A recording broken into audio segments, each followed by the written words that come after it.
Hey everyone, today I'm going to be reviewing the Gulikit TMR Joysticks. I've previously uploaded some installation videos for several controllers and I really loved interacting with you guys in the comments. The video has significantly boosted my channel as well, and I just want to take a second to thank you for everyone who watched it, and especially if you subscribed. I really appreciate it. I thought this video where I give my opinion on the joysticks is a nice addition to those installation videos. So if you come from those videos and you want to know is it actually worth it, then well, you've come to the right place. I was one of the first people who had their hands on TMR joysticks. They were provided to me by Agnes, the official retailer of Gulikit, and they were organizing a testing phase for the TMR joysticks before they would get on the market. I will talk more about that more at the end of the video. So I mainly played with the DualSense and the PS4 controller. I also had them the longest because I applied for those first. It is also my preferred controller layout with the joysticks at the center. And then I also have some time in the Xbox controller, and I wouldn't say quite a lot in the Switch Pro controller. I would say maybe like 2 hours. And then later I applied for the Xbox and the Switch Pro, so I have less time in those. So the games I played with them are the DualSense, Horizon Forbidden West, Rocket League, and Power Wash. With the PS4 controller, it was mainly Rocket League and Power Wash as well. Same with the Xbox. And with the Switch Pro, I played Guardians of the Galaxy on the Switch itself. For the PS5 controller, I think I have around 50 to 60 playtime on it. The PS4, 30 to 40. Something like that, and the Xbox I think around 15 hours. So now that you have some context of how I've tested these, you may have a better understanding on how I formed my opinion. With that out of the way, let's just first get an overview of what essentially makes this joystick special. TMR stands for tunnel magnetoresistance, and it's the type of technology used in the sensors. So unlike the ALPS potentiometers, the TMR doesn't have a carbon film that can just wear out over time. So TMR will essentially never have stick drift. It works with magnets, just like Hall effect sensors do. Hall effect sensors are quite known, which I'll be comparing the Hall effects to the TMR as well. You can see, for example, side by side, they're quite similar. There's a circuit board and a magnet on the other side, with a small exception being the chip for the TMR is on the opposite side of the circuit board, so you can't actually see it. If you compare the TMR to Hall effect sensors, there are still some benefits to the TMR. Like the TMR is a lot more resistant to any jitter, so it won't move around when you're not moving the joystick as much, whereas Hall effects, they often still move around like very little, whereas the TMR just kind of stays in its place. There's a very low circularity error percentage. This is compared to normal potentiometers and compared to Hall effects.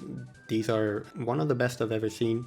And also not just the sensors, but the joystick module itself, it feels very smooth. They definitely have done something that it glides around more, which you can also see in the disassembly of the joystick. They also come with some swappable thumb caps. So if they ever wear out or you want a taller one, then you can purchase them separately and just pop them on. So I found this technique in Rocket League. It's basically an easy way to just see how small I can keep the dead zone. If you go in this type of map where you have a line in the center and you try to position your car in a way so that you can just go from one end of the line to the other. And if you just press R2 and deviate from the line without touching the joysticks, then you have some drift going on. So that means you will have to have the dead zone higher. And another one is if you're standing still with your car, just press the pause button. Does the camera move when you press pause, or does it stand still? If it moves, it means it's not centered. If it doesn't, then it is centered, and you can try to have a lower dead zone. So doing this with the PS4, PS5 and the Xbox controllers, I got to around like 0.03, which is quite low actually. I think for just for normal potentiometers I would get around 0.05. Once I got 0.02, but even then there was some small jitter. in Horizon Forbidden West, I didn't come across this issue. Even with the lowest dead zone, I think that's also just because the game has some built-in dead zone in it. Same with Power Wash. Whereas in Rocket League, if you have 0 dead zone in the settings, it means absolute 0. So there, whatever I noticed from either jitter or dead zone, I noticed the most in Rocket League. I do really like the joysticks whenever they simply work, and even the accuracy on my PS4 controller. The PS4 controller is also the first TMR that I installed. That one, the PS4 controller by far had the lowest error and the most consistent one without any issues. It is a testing phase, and some of the test samples, it can go wrong. So some issues were found eventually. One of the issues that popped up very quickly was crooked thumb caps. The joysticks would also just be centered correctly, but it's just the thumb cap that's diagonal. Another small issue that I came across with the Xbox controller, which actually all thumb caps have this issue, but in the Xbox controller it's an actual issue. They are not really cut properly. Sometimes you can see a small edge, and in the Xbox controller that touches the motherboard, where it just messes up the circularity and the feel, so it just kind of clicks. It touches the motherboard and you can just feel like, oh, it's skipping this bit, or it's touching something else other than the edge of the controller. That is something that I have mentioned to Agnes, and I haven't really heard much of it, if they will fix it or if they have like better quality control for this. But it's also very easy to just fix yourself. You can just grab some flush cutters and just snap it off, or maybe sand it down as well. So I'm going off on the thumb caps here because I haven't really found much issues with the TMR sensors themselves. They work really well. Sometimes they work better than the other. The circularity on my PS4 controller, I haven't had anything that comes as close to it in other controllers.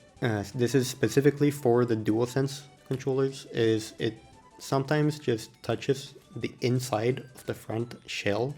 It doesn't move smoothly anymore. Here I'm going to show that they just kind of stick to one side.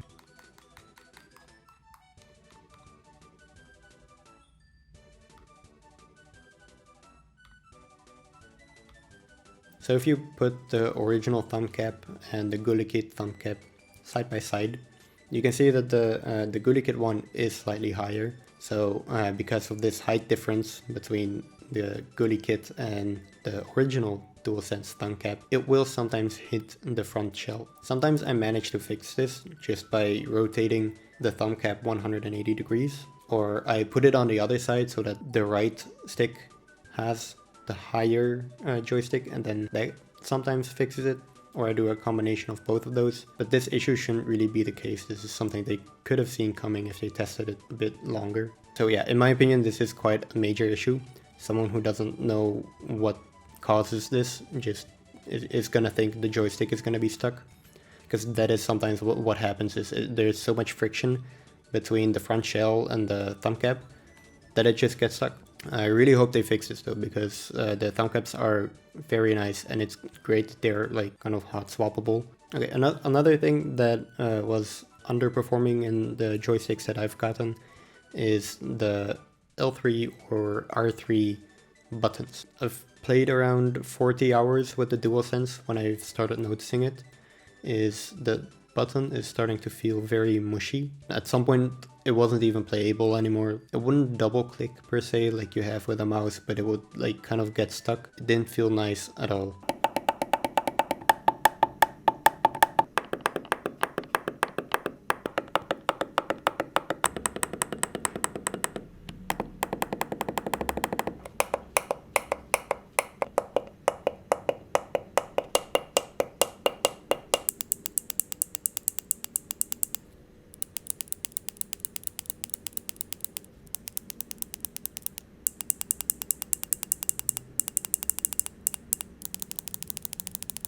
I also voiced this to Agnes when I discovered this. So Gulikit is also looking into this. so these should be fixed in the newer batches. This is unfortunately already in the hands of quite a lot of customers. The same thing goes for the next issue as well, and I'm actually glad that I waited so long with this review because a new issue has popped up. A lot of these joysticks that were sold, there was rust on the joystick module itself, like on the metal housing. In some cases it's very little or not at all, but for example in the joysticks that I've had, the entire edge was just full of rust. Everywhere where there were holes was also just rusty. You can only imagine how that would look like in just a couple of months. A lot of the rust is forming either in the holes, in the corners, or at the edges, and that's mainly due to how it's produced. First they had a full sheet of metal which was coated, and afterwards they started processing the metal, so they cut the edges, bended it, and that led to exposed surface area without any coating. And that's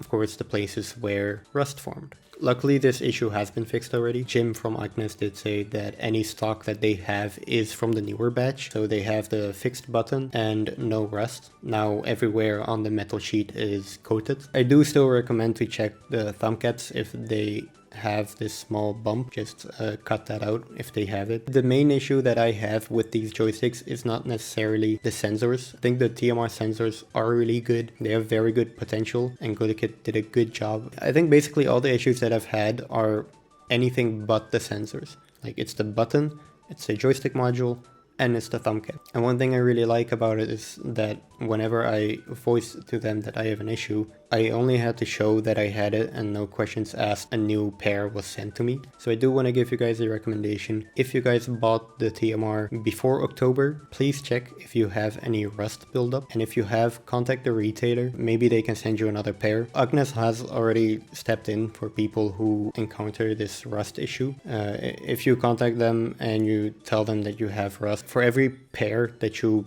bought, they will give you 2 pairs with the fixed housing. So from the newer batch, which I think is a very nice customer service. It's a good after-sales solution for this issue that they have. I think the launch could have been a lot better. And I think Gulikit has been really rushing the sale of the TMR. Because while Agnes was still in the testing of these joysticks, Gulikit was already selling them, which I don't think that's that moral or ethical, because you are still testing something and selling it at the same time, which it's bound to go wrong, which in this case it did. I hope that they learned from it. They also have a new partnership with Agnes now, where Agnes is now not only the retailer but their official testing ground. Gulikit will wait with selling their products until after the test is finished. Of course, the only question now remains is, will they keep their word, which is ultimately better for them and for the customers.